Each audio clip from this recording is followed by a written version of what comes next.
Dobar dan, nadam se da ste dobro. Kao što znate, ovo je period godine kada se družimo na zimskim predavanjima gde pričamo o proizvodnji i njenim rezultatima. Međutim, sada su nove okolnosti i svi znamo da je zdravlje na prvom mestu. Zato smo odlučili da probamo novi način kako da ostanemo povezani i da pričamo o temama za koje ste nam vi rekli da su vama bitne. Cilj naših predavanja će biti kako da nađemo najbolji način da iskoristimo što veći deo potencijala svake njive u njenoj proizvodnji. Danas pričamo o kukuruzu. Kukuruz nam daje ogroman potencijal. Svetski rekord prinosa ove kulture približuje se granici od čak 40 tona po hektaru. Naravno, veliki broj faktora koji mogu da ograniče ovakav rezultat u širokoj proizvodnji. Ali mi verujemo da svaka njiva ima veliki potencijal za napredak. Hajde da iskoristimo znanje da iz naših njiva izvučemo maksimum. Da u godinama sa boljim rasporedom padavina dobijemo još više, a da u godinama sa lošijim rasporedom padavina izgubimo što manje. U vezi sa tim, cilj današnjeg predavanja će nam dati odgovor kako najbolje da planiramo i donosimo odluke kao prvi korak u pravcu uspešne proizvodnje kukuruza.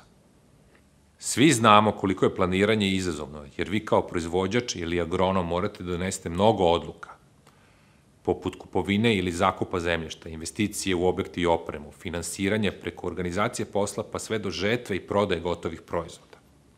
A pored toga na sve te odluke utiče mnogo faktora. Od onih osnovnih, poput tipa zemljišta, preko padavina, pa do pojave bolesti, korova i štetočina i na kraju ekstremnih promena klime kojima smo svedoci. Dakle, kao što možemo da vidimo, postoji mnogo izazova i faktora koji utiču na planiranje. Kako planiranje možemo da pojednostavimo? Možemo da pojednostavimo pomoću formule prinosa kukuruza. Ova formula nam pomaže da prinos kukuruza razložimo na 5 osnovnih elemenata koji ga grade, a koji se formiraju u određenim fazama porasta kukuruza. Prvi element je broj biljaka po hektaru i on se formira do faze trećeg lista. Drugi element je broj klipova po svakoj biljci koji se formira do faze šestog lista. Treći element čini broj redova zrna po svakom klipu i on se formira do faze 10. lista. Četvrti element je broj zrna po svakom redu i on se formira u vreme oplodnje. Poslednji element je težina zrna koja se formira u fazi nalivanja i sazrevanja. Stres ili greška u bilo kojoj od ovih faza utiče na pad prinosa kukuruza. U vezi sa tim, naš cilj je da umanjimo uticaj stresa u svim fazama, na što manju moguću meru. U narednim prilozima ćemo obraditi 3 značajne teme koje nam to omogućuju.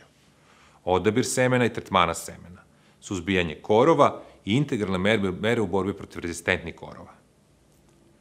Pratite nas na Facebook stranici i YouTube kanalu. Slobodno nas pozovite, pitajte, komentarišite.